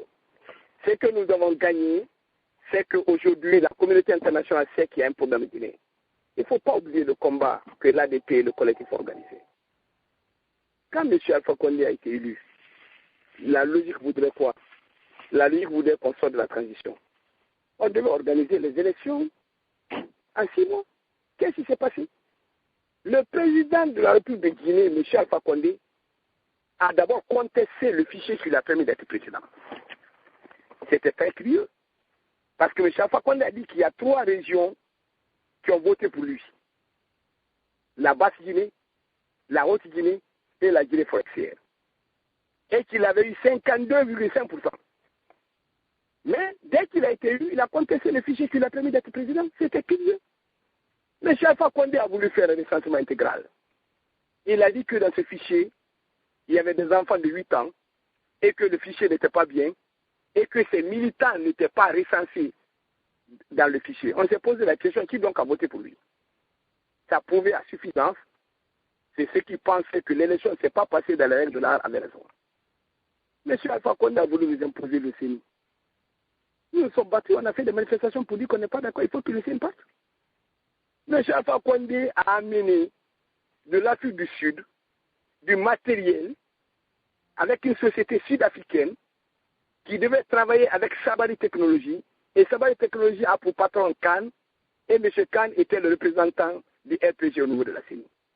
Nous nous sommes battus pour dire que nous n'acceptons pas. Mais le combat que nous avons eu à faire, ce n'est pas un combat de discours. C'est un combat de manifestation. C'est au cours de ces différentes manifestations que nous avons perdu 15 de nos militants. Nous avons obligé à ce qu'il y ait la parité. Ce n'était pas nous qui devons faire la parité, c'était le CNT. Le CNT aujourd'hui joue le rôle du Parlement. À Diarabiatou, la logique voudrait plus qu'elle était au CNT, puisque la loi 013 n'est pas égale à la loi 016. Dans la loi 013, la CENI organisait l'élection avec le ministère de l'administration du territoire. Donc les 2 responsables de l'administration du territoire étaient membres de la CENI. Mais cette nouvelle loi dit quoi? La nouvelle loi dit que la CENI est la seule institution qui organise les élections en République de Guinée. Quand nous avons parlé de la parité, nous avons pensé que le CNT allait prendre une loi qui allait faire la parité réelle. 10 de l'opposition, 10 de la mouvance, peut-être 5 de la société civile. Adjarabiatou du CNT a pris une loi, non seulement il y a 2 de l'administration, mais les 2 de l'administration ont le droit de vote. Donc la parité était déjà complètement rompue. Mais combien de fois nous nous sommes battus pour expliquer à M. Alpha Condé, à son gouvernement, que l'opposition c'est l'ADP des collectifs. Vous avez vu le nombre de petits partis qu'on a créés, vous avez vu comment on a créé les centristes. Aujourd'hui, la stratégie de M. Alpha Condé, c'était de présenter l'opposition comme étant des gens qui ne veulent pas aller aux élections. Nous avons déposé notre liste. Qu'est-ce que M. Alpha Condé a fait? Au lieu de 10, il nous a donné 9 commissaires. Au lieu de 10, il nous a donné 9 commissaires. Et le lendemain matin, le lendemain du décret, les commissaires devaient prêter serment et le soir devaient élire le bureau. On avait 2 attitudes. Qu'est-ce que la loi dit par rapport aux commissaires? La loi dit que la CENI peut fonctionner. La CENI n'est pas obligée de fonctionner en présence de l'ensemble des commissaires. Et nos commissaires avaient la possibilité de prêter serment 4 mois, 5 mois, 6 mois après. Ça veut dire que si on n'avait pas prêté serment, le lendemain matin, ils allaient non seulement prêter serment les gens de l'opposition, mais aussi ils allaient mettre en place le bureau de la CENI. C'est que non seulement on n'aurait pas prêté serment, mais on ne serait même pas dans le bureau de la CENI. C'est que nous avons fait, nous. C'est que nous avons dit, puisque c'est un complot, ne tombons pas dans le piège. Nous sommes des partis légalistes. Nous avons demandé à nos avocats de porter plainte à la Cour suprême, ce qui a été fait. Nous avons demandé au commissaire d'aller prêter serment et aller élire le président de la CENI. Et le président de la CENI, quel que soit, même si on avait dit, M. Bakary Fofana, devant les syndicats, M. Alpha Condé a dit que son candidat, c'est Bakary Fofana. Bakary Fofana est certainement président de la CENI. Nous mettons tout ce combat. Et puis, M. Baouri, qui est l'un des vice-présidents, pour mettre encore l'opposition dans une situation difficile, dit que l'UFDG devait avoir 6 représentants. En vertu de quoi l'UFDG avoir 6 représentants? Parce que l'UFDG est le plus grand parti de la Guinée. Vous vous battez avec des gens. Vous vous battez avec des partis politiques. Vous faites des combats, vous faites des manifestations. Vous avez 10 commissaires. Vous êtes 36 partis. Il y a un parti qui se lève en disant, moi, Au lieu de 2, je mets 7. Vous voulez l'unité ou vous voulez la cassure? Vous voulez la cohésion ou vous voulez la rupture? Vous pensez que l'UFDG seul peut être fort en dehors des autres? Vous pensez que l'humilité ne souhaiterait pas, puisque nous savons que c'est nous qui avons du monde, c'est l'UFDG qui a du monde, nous avons fourni du monde, nous avons perdu des militants. Qu'est-ce que l'UFDG a gagné en cassant l'ADP, le collectif, pour lequel nous nous sommes battus pendant des mois et des mois? Parce que ça, c'était de la passion. Et puis, la CENI, le choix des commissaires est impassé. Il y a ce qu'on appelle la jurisprudence. Lorsque la première CENI a été mise en place, quels étaient les partis les plus forts? Les partis les plus forts, c'était l'UPR et le RPG. Le RPG avait 5 représentants? Non. Le RPG avait un seul représentant. Nous avons, nous, une vision. L'UFDG est un parti humble. C'est pas un parti d'extrémistes. C'est pas un parti qui casse tout. C'est un parti qui fait la cohésion. Nous devons nous battre pour rassurer les autres partis politiques. L'objectif est que l'opposition ait la majorité à l'Assemblée. Ce que nous allons avoir, ce que Sidia va avoir, ce que Abessila va avoir, ce que Kassori va avoir, et plutôt que ce que Kouyaté va avoir, ce que Moutar, ce que Sous Majesté vont avoir, lorsque nous mettons tous ensemble, qu'on ait la majorité parlementaire. Nous ne nous battons pas pour que l'UFDG ait la majorité absolue. Nous voulons la majorité de l'opposition. Nous avons confiance les gens avec lesquels nous sommes battus. Et puis on choisit Adjabia. Adjabia de la Fédération France. Adjabia du comité de soutien qui vient en Guinée, qui a été bâtonné, qui s'est battu, qui était avec nous. Quand on choisit Adjabia, le seul crime d'Adjabia, c'est d'être né à Port-Dakar. Le seul crime d'Adjabia, c'est d'être lié à Djalmatou. C'est un crime d'être lié à Djalmatou. Nous avons choisi Adjabia. Et puis l'UFDG n'a pas 10 personnes, 1000 personnes à choisir. Je suis convaincu que si on avait choisi Aliou Condé, des extrémistes auraient dit, ouais, il a encore choisi un Maléké. On aurait choisi un forestier, ils auraient peut-être dit, il a choisi un forestier qui vient d'arriver. Il aurait choisi quelqu'un d'autre, on aurait dit, il a choisi, il n'a pas choisi. Il aurait choisi un peu, on aurait dit, non, il ne fallait pas un peu, il fallait un sous-sous. Voilà un peu le problème. Il faut qu'on mette la balle à terre et qu'on dépassionne les débats.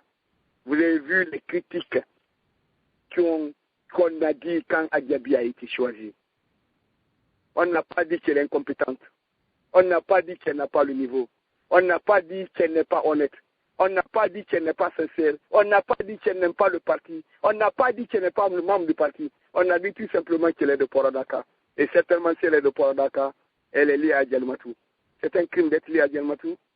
Non. Nous n'avons pas vu comme ça. Nous battons, nous faisons le combat dans l'humilité. Vous savez, M. Jacques Roger, vous et moi, nous partageons quelque chose de fondamental, même si on n'est pas dans la même religion. Nous avons en commun, et dans la Bible, et dans le Coran, qu'il faut être humble. Quand tu deviens petit, quand tu te rabaisses, Dieu te grandit. Quand tu penses que tu es grand, Dieu te ramène à ton niveau le plus bas. Et c'est ce que nous avons fait. Si demain, l'UFDG va faire un sacrifice pour que l'ADP et le collectif existent, pour qu'il y ait la cohésion entre l'ADP et le collectif, nous serons prêts à faire le sacrifice le plus grand. Et c'est avec beaucoup d'humilité que nous avons demandé le poste de vice-président à la CENI. Et l'ensemble des membres de l'ADP et du collectif ont dit, nous préférons que le vice-président vienne de l'UFDG. C'est pour ça aujourd'hui, Adjabia est vice-président de l'UFDG. Pate Djeng n'a pas été choisi parce qu'il est de l'UFDG. Pate Djeng a été choisi en tant que technicien. Et on a demandé à Pate Djeng de choisir un parti. Pate Djeng a dit, je préfère être présenté sous le nom de l'UFDG. C'est pour ça que l'UFDG avait 2 membres et les autres ont eu un membre. Moi, j'aurais même souhaité que l'UFDG ait un seul membre comme les autres partis, parce que l'UFDG est un parti humble, qui a une vision et qui a pour objectif de mettre autour de lui l'ensemble des partis. Si demain, nous devons nous battre pour que les petits partis aujourd'hui deviennent des grands partis, nous le ferons. Nous nous battrons pour avoir la majorité à l'Assemblée, pour pouvoir contrôler le gouvernement de M. Alpha Condé.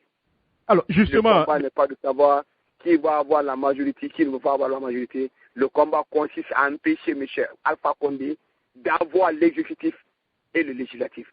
Parce que si M. Alpha Condé a l'exécutif et le législatif, ce n'est pas seulement contre l'UFDG, c'est contre l'ensemble des Guinéens. Et c'est ce combat qu'on est en train de mener. Alors, justement, par rapport au choix, certainement des membres de la CENI, ça fait quand même grincer un peu des dents. Vous avez parlé de Adjabia. Est-ce que vous pouvez nous parler un tout petit peu d'Adjabia? Certaines personnes disent qu'elle a été choisie parce qu'elle serait donc parente à Madame Seydou Dalen Diallo. Ensuite, Monsieur Kouyaté a choisi pratiquement son beau-frère. Monsieur Sidia Touré a choisi aussi son parent. Alors, est-ce que là, ça ne pose pas un peu problème? Ça ne pose pas un tout petit peu problème? Mais écoutez, vous savez, Monsieur Jacques Roger, celui qui vous parle là s'appelle Foudossou. Vous savez que j'ai des liens avec Adi Alimatou. Vous savez comment je suis venu à l'UFDG? Je suis venu à l'UFDG parce qu'un jour j'ai rencontré Adi Alimatou avec laquelle j'ai étudié. J'ai dit que j'ai envie de m'engager dans un parti. Adi Alimatou m'a présenté son mari. J'ai discuté avec Ela Selou. Il m'a convaincu, c'est pour ça que je suis à l'UFDG. Adjabia a étudié en Guinée. Adjabia est de la Fédération UFDG France. Adjabia a quitté la France, elle est venue en Guinée, pas pendant 2 mois, pendant 3 mois, pas pour venir chercher le poste à la CENI. Adjabia est venu 2 ans, 3 ans avant qu'on ne parle de CENI. Adjabia était là pendant les élections présidentielles. Les femmes de l'UFDG, les jeunes de l'UFDG, les militants de l'UFDG savent quel est le combat que cette dame a mené. Adjabia a mené ce combat. Adjabia est membre du conseil politique du FDG. Peut-être le seul crime d'Adjabia, c'est parce qu'elle s'appelle Adjabia et elle est de Port-Dakar. Mais je ne peux rien pour ça. Si Adjabia est de Port-Dakar, je ne peux rien changer. Si demain, Adjabia ne prouve pas, par sa capacité, qu'elle est capable d'être vice-présidente et par la confiance, je vais être parmi les premiers à dire que nous avons mal fait de choisir Adjabia. En attendant, on ne peut pas choisir 10 personnes. Si on n'avait pas choisi Adjabia, on aurait choisi peut-être Ali Kondi, on aurait peut-être choisi Ousmane Gawal, on aurait peut-être choisi quelqu'un d'autre. Et quand nous nous retrouvons pour choisir des gens, nous le faisons sur les bases réelles. Quand j'ai été choisi directeur de campagne par Ela Selou, vous pensez que j'ai eu l'unanimité? Vous pensez que M. Baoud était d'accord que je sois directeur de campagne? Non, il me l'a dit en face devant Ela Selou qui n'est pas d'accord. Mais ça ne m'a pas empêché d'être directeur de campagne. Ça ne m'a pas empêché de faire de Ela Selou le premier sous 24 candidats. Et puis, ce n'est pas le comportement d'un individu. Ce n'est pas pour ça que tu vas prendre une décision concernant toute une ethnie. Je pense qu'il faut que le débat soit plus haut. M. Obama, qui a été réélu comme président des États-Unis, si les Américains devaient choisir en disant « je veux des Américains de chouche », M. Obama ne serait pas président des États-Unis parce que son père vient du Kenya. Non seulement on l'a élu en 2008, mais on l'a encore élu en 2012. Et quand les Américains parlent d'Obama, ils ne parlent pas de son origine, ils parlent de ce qu'il est capable de faire. C'est parce qu'ils ont confiance en lui, parce qu'ils savent qu'il est capable de les sortir de la misère, de la précarité, parce qu'il est capable de faire des États-Unis la première puissance mondiale. C'est pour ça qu'ils ont eu confiance en lui. Si M. Kouyaté prend Mamadi Kondé, parce que Mamadi Kondé s'appelle Kondé, parce que Kouyaté s'appelle Kouyaté, ou que Mamadi Kondé est le beau-frère de Kouyaté, on dirait que dans les règles du choix, il est dit qu'il ne faut pas choisir quelqu'un de ta famille. Si c'était écrit que faut choisir les commissaires et que le critère de choix, il ne fallait pas que ce soit un membre de ta famille. Écoutez, il faut qu'on mette la barre à terre. Vous ne pouvez pas trouver M. Jacques Rouget, vous ne connaissez pas la Guinée. Vous ne pouvez pas trouver un seul Guinéen qui n'a pas de lien avec l'ensemble des Guinéens. Parce qu'en Guinée, c'est une famille. Je connais des gens qui sont peuls, dont les femmes sont malinquées. Je connais des gens qui sont sous-sous, dont les femmes sont des forestières. C'est ça la Guinée, c'est ce qui fait la valeur de la Guinée. Alors, les Guinéens les plus perdus, c'est les Guinéens qui pensent que la Guinée peut avancer en catégorisant les gens par ethnie. Aucune ethnie à elle seule ne peut gérer la Guinée. Mettons la barre très haute, soyons humbles, rassurons les autres, et je pense que c'est ce que Ela Selou est en train de faire. C'est ce qui a fait de Ela Selou le premier sous 24. si l'ensemble des peuples de la Guinée avaient voté pour Ella Selou, il ne serait jamais président, il ne serait jamais premier sur 24 candidats. Si c'est l'ensemble des peuples qui doivent faire de Ella Selou le président de la Guinée, il ne sera jamais le président de la Guinée. Pour être président de la Guinée, il faut que l'ensemble des Guinéens votent pour toi. Et je pense que Ella Selou a accompli ça. C'est pour ça qu'il a implanté le parti sur l'étendue du territoire national. Le parti le mieux implanté en Guinée, c'est Ella Selou. Si vous voyez aujourd'hui des forestiers, des sous-sous, des malinqués qui ont voté hier pour Alpha Condé, qui viennent dire à Ella Selou, nous sommes trompés, la solution c'est toi, c'est sa vision, c'est le fait qu'il soit humble. Je pense que si tout le monde autour d'Ella Selou, si vous côtoyez Ella Selou, vous vous rendrez compte que c'est un grand leader. Vous vous rendrez compte que c'est un homme courageux. Ella Selou, ce qu'il a subi, je ne connais pas quelqu'un qui puisse subir ça. Sa maison a été violée. Les gens sont venus chez lui. Ils ont cassé sa maison. On a cassé l'école de M. Ella Selou.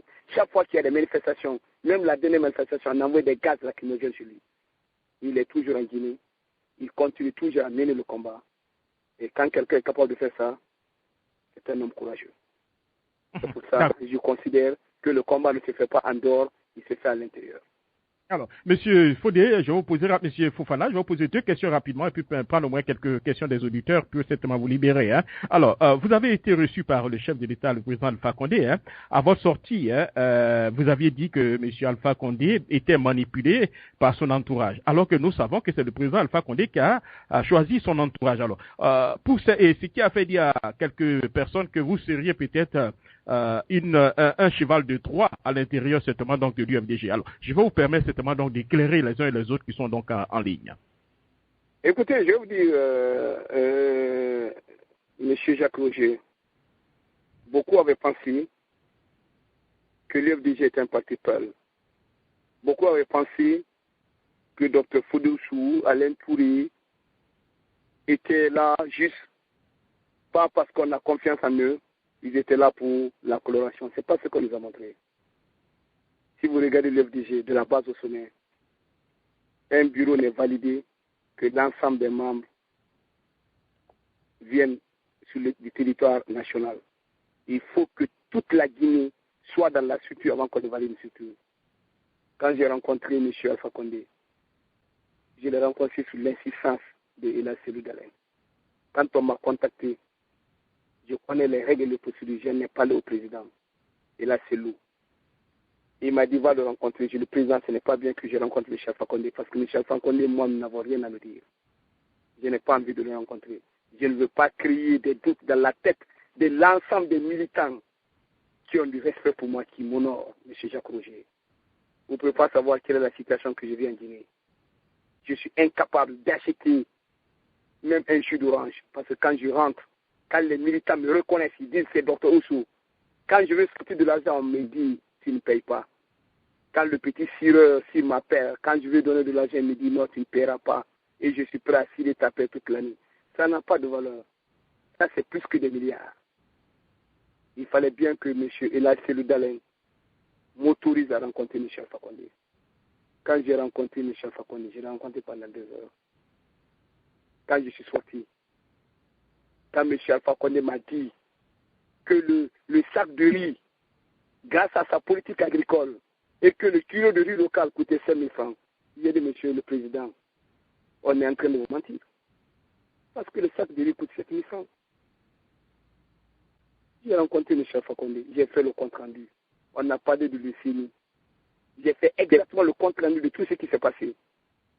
En disant que M. Alpha Condé, aujourd'hui, est dans une situation, ce qu'il a dénoncé hier, c'est ce qu'il est en train de faire aujourd'hui. Il a dit que le régime de Lansana Conté était un régime corrompu, que tous ceux qui ont travaillé avec Lansana Conté, à commencer par Ella Selou, par Sidia, par Kouyaté, étaient les gens corrompus. Quand vous partez à la présidence de la République, celui qui manque à la présidence de la République, c'est Lansana Conté. Là, tous les autres sont là-bas. Alors c'est ce que j'ai essayé de dénoncer. Mais vous savez, quand tu dis un mot, les gens interprètent. Quand j'ai dit que M. Kassouri Fofana était plus fort qu'Alpha Condé, les gens sont passés dans les différentes radios en disant que je suis en train de me rapprocher de Kassouri. Si demain, il y a la possibilité de discuter avec M. Kassouri, qui était avec Alpha, si M. Kassouri aujourd'hui considère que la vérité est du côté de l'opposition, considère qu'il peut mener le même combat que nous, il considère qu'on a la même vision, je serai l'un des premiers à dire oui, M. Kassouri, viens, on va faire le combat pour que notre pays soit un pays démocratique. J'ai dit l'objectif, c'est d'aller aux élections pour empêcher M. Alpha Condé d'avoir la majorité à l'Assemblée. Quand on met à côté cet objectif, on a tout faussé. Parce que quand M. Alpha Condé va avoir l'exécutif et le législatif, il va gérer la Guinée à sa guise. Le gouvernement ne pourra plus jamais être contrôlé. Et le combat que nous menons, c'est ça. Si on a perdu les élections présidentielles, il faut qu'on se donne la main pour empêcher M. Alpha Condé à avoir la majorité à l'Assemblée. Et pour ce combat, je suis prêt à faire tous les sacrifices. M. Fofana, la toute dernière question par rapport donc à Wemac, nous avons l'impression que c'est là pour vous la condition sine qua non pour aller à ces élections, il faut choisir une autre compagnie. Alors, que reprochez-vous certainement à cette compagnie Wemac? Apparemment, le chef de l'État, le président Alpha Condé, pour lui, il a déjà tranché. Et il pense que tout est déjà clair, que la francophonie viendra certainement superviser ces élections, que Wemac a pratiquement les moyens pour organiser donc ces élections avec la supervision donc de la francophonie. Alors, quelle est la position réelle de votre parti? Non, mais écoutez, vous avez une position trop claire, parce que d'abord, cette société n'a pas été choisie par appel d'offres. Cette société a été choisie par M. Alpha Condé, qui n'a pas, malgré qu'il soit le président de la République, ce n'est pas lui qui doit aller choisir un opérateur. Cette société a un matériel qui a été examiné par l'OIF et par le PNUD, et on a détecté plus de 20 faiblesses par rapport à ce matériel. Et on s'est rendu compte que ce matériel n'est pas configuré pour la révision, mais il est configuré pour le recensement. Quand M. Alpha Condé dit qu'on s'est mis d'accord sur Wemac, c'était pas normal, c'était très loin de la vérité. On ne s'est jamais mis d'accord sur cette société africaine, cette société sud-africaine. Mais croyez-moi, on n'acceptera jamais d'aller aux élections avec cette société sud-africaine. Je pense que la CENI, et vous l'avez dit tout à l'heure, ils se sont retrouvés, quand je vous ai écouté en train de lire les résolutions de la CENI, je suis entièrement d'accord avec vous qu'il n'y a que des phrases dedans. Parce qu'à aucun moment, ils n'ont parlé du choix de l'opérateur qui doit faire la révision. Et la question essentielle, c'est à ce niveau-là. Je pense que la CENI va travailler pas par des votes mécaniques, parce que la parité est déjà rompue là-dedans. Ils vont travailler en respectant la loi. Donc, la première condition, c'est que nous n'accepterons jamais que cette société sud-africaine fasse le recensement intégral de la population. Et ce matériel n'est pas bon, il n'est pas du tout configuré, il n'est pas sécurisé. Ça a été dit par l'OIF, ça a été dit par le PNUD. La deuxième chose, ce n'est pas parce que les Guinéens de l'extérieur n'ont pas voté pour M. Alpha Condé qu'il va empêcher nos frères de l'extérieur de voter. Je voudrais lancer un appel à l'ensemble des Guinéens qui vivent à l'extérieur, qui vivent aux États-Unis, aux secrétaires fédéraux de l'UFDG et de l'ADP et du collectif de se lever comme un seul homme pour exiger le vote des Guinéens de l'extérieur. Il faut que les l'extérieur votent sur la liste nationale. Nous n'avons pas 10 fichiers en Guinée, on a un seul fichier dans lequel tous les Guinéens sont recensés. Si ces deux conditions ne sont pas respectées, nous allons continuer nos manifestations. Et quand on parle de manifestation, il y en a qui pensent que la manifestation, qu'on exagère. Le seul moyen que nous avons pour dire qu'on n'est pas d'accord, c'est la manifestation.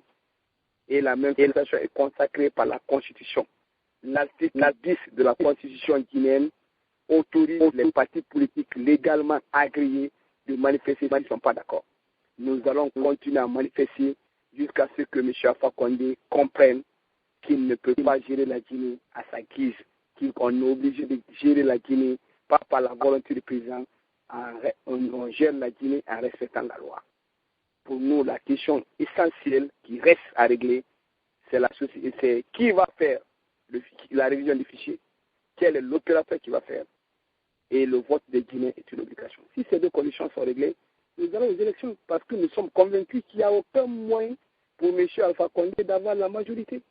Le RPG arc-en-ciel ne pèse que 18%. Avec la gouvernance de M. Alpha Condé, aujourd'hui, si on organise les élections, le RPG arc-en-ciel n'aura pas plus de 13%. Ça, c'est très clair à notre tête. à notre niveau. Voilà ce que je voudrais dire par rapport à cette question. M. Fofana, nous allons vous donner peut-être 2 minutes pour boire un verre d'eau et puis prendre au moins 3 ou 4 questions et puis c'est tellement. Voilà. Alors, je vais vous donner 2. Voilà. Nous allons 2 minutes pour prendre un petit verre d'eau. Hein, et puis, à vous tout à l'heure. Voilà.